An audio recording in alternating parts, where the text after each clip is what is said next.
Now let's discuss this ongoing pressure that we're seeing and hearing about today on the president to resign. I'm bringing in political analyst Dr. Ebrahim Harvey. Good afternoon, Ebrahim. Welcome to Today on eNCA. I just remember talking to you a few weeks ago, not so long ago, when we were saying we're waiting for this moment to see what will happen. In fact, we were looking ahead at the ANC's national conference, which is coming up in December, after the nominations were announced for the top 6 positions. You made this valid point to say, after the Ramaphosa Farm report is issued in Parliament, that will determine what's the way forward. Should Mr. Matamela Cyril Ramaphosa resign? Thank you, Dan. Thank you for this opportunity. No, I'll tell you something. I've been listening to Paul Hoffman of Accountability Now. I've been listening to what you've said in The People, Tony Ngeni earlier, and following this thing very closely because I know Cyril so well for 40 years. So his fate and future concerns me a lot. But I'll tell you something. We are sitting right now, Dan, with the biggest political crisis in post-apartheid South Africa right now. All the major factors of this particular conjuncture are congealed in this decision of the panel to say that Ramaphosa indeed, I've said this all along, countless times, TV, radio, all over, I've said from what I can see and knowing him, there is a prima facie case to answer. So I was not surprised. I'll tell you something what is happening now. Tonight's meeting of the NEC is more important even. In fact, it's going to inform and influence what happens on Tuesday when Parliament, House of Assembly, sits with this matter.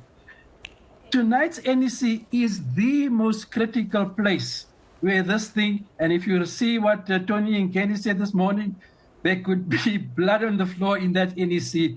Probably the most important NEC in this term, of Ramaphosa's term, is what is going to happen tonight following the emergency NEC call because of the panel's report.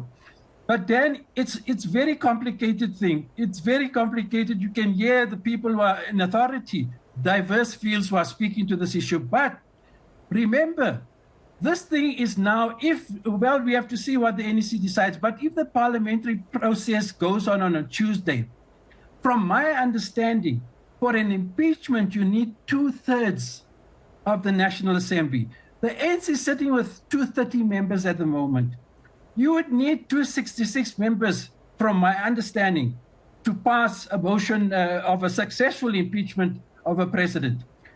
Well, if that is the case, I stand to be corrected, but it's not a simple majority of 50+1 for an impeachment. You need a 2/3 majority. If that is the case, well, we have to see what's going to happen and how the opposition party would vote, on. But sorry, Dr. Harvey, sorry to cut in there. We are not there yet for Tuesday. Let's just step back a little bit. Okay. There's this meeting that's happening today within the ANC's leadership, the NEC, to try and map a way forward. My question to you is, having read the report, having listened to all kinds of comments on this station and elsewhere, as you were saying, do you think the president should just avoid the impeachment process, save the ANC from that, and step aside now, while some of the ANC members are saying, no, the step-aside resolution only kicks in when you are criminally charged? What's your view? No, you have to. You have no alternative. In fact, Tony Ngeni is wrong. And he'll be told by the NEC, by Ramaphosa and others tonight. You cannot, even the decision of the impeachment panel that he's got a case to answer. No, it is very clear, man. I mean, I don't know why this has to be repeated. People refuse to allow this to sink into their minds. Does not matter, irrespective of the charges and the circumstances. Only when you've been charged, Dan, by the law enforcement agencies, and you sit with that charges in your hand, then are you subject to step aside in terms of the ANC's policy. So it's premature.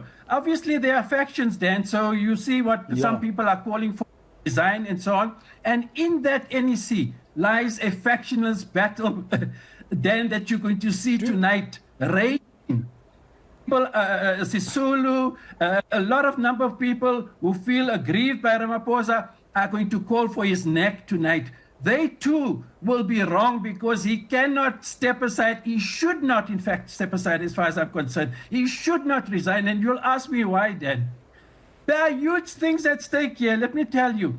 This man, no matter what equivocation earlier we've seen, a very decisive move by him to combat corruption. Brian Molefe, all these big shots appearing in court had the signature of Ramaphosa behind it. It's very unfortunate that this Phalaphala scandal happened. But if you... Yeah. Sorry, Dr. Harvey. Yeah, just in the interest of time, I saw a report that says the president has said he's willing to go. You said you've known him for 40 years. I can't confirm that report because I saw it elsewhere before I came on air. But you said you've known him for over 40 years. Do you think he will dig in his heels and says, I will subject myself to the parliamentary process until then I'm not going anywhere? Absolutely. No, Ramaphosa, let me tell you something. I did a lead piece for the Sunday Times a couple of months ago. He has a very strong sense of himself, and you can see how he's carried himself. I think he messed up the Phalaphala scandal, honestly. You know what has allowed to be happen? There's too much to be said. You can see it in the report. But then it's not even about the answer to your question, you know, whether he'll just resign. No, Ramaphosa will not. He knows, and you can see already, he said earlier that we have to wait for the parliamentary panel's report. But now, this thing has been overtaken now. You can see the flux of events. The NEC is meeting tonight of the ANC. Believe me, that is the critical thing, Dan. It's how this question is going to be resolved and decided at the NEC tonight. And that's why I say the most important issue of Ramaphosa's term is the one tonight. That will decide. Let me tell you, if the NEC decides he must go, well, how do you think Mbeki was recalled in 2008? The NEC said to hell with it now, and he was recalled. The NEC, forget about Parliament for the moment. If the NEC decides by a majority vote or sentiment that no, the party has been discredited, etc., we have a national conference in 3 weeks, you know, for the sake of the party, the future of the country, etc., you must go, he must go. Okay. Now, if he goes, if that happens, Dr. Harvey, just moving our conversation forward, if that were to happen at the NEC tonight, this scenario you are painting, who will be next in line? Didi Mabuza? No, well, Didi Mabuza won't be, and in fact, he shouldn't be in line. I mean, you know, Paul Mashatile is deputy president. I don't think that David Mabuza, honestly, you know, Dan, right at the moment, none of these people, including Zweli Mkhize, none of these people are presidential material with the capacity to deal with the worst internal crisis the ANC has ever confronted and its government from 1994. You're going to need a very strong person. And I'll tell you, I don't see any of the potential contenders fulfilling that role adequately, especially in the grip of this huge crisis. And, you know, it's unfortunate. It's very unfortunate that this thing has happened and that Ramaphosa might, depending on what the outcome is, because he's made his mark on corruption in the past past 18 months, if you look at it. And in fact, he's accumulated very important, what is called statecraft. Ramaphosa has you can hear, use it, State of the Nation address. He's got an overall deep understanding of what's been happening in government. It's very unfortunate, let me tell you, going forward for the ANC in this country, if the NEC decides that he must be recalled and you know he doesn't contest the elections and Zweli Mkhize or somebody else comes in, and you know most of them are closely associated with the former President Zuma. There are a lot of issues there, digital vibes, lots of things. So honestly, that is why I said repeatedly, no matter what Ramaphosa has done, I still would feel that he should seek re-election and win it because of these conflicting pressures, Dan. If you think that people have had enough of corruption after the Zondo Commission of Inquiry, you're wrong. Let me tell you, there's an appetite, I believe, still in this country and in the ANC. So thank you. Thank you, Dr. Harvey. Yeah, I'm sure we'll be talking. You'll be talking to somebody else, if not me, on the channel tomorrow.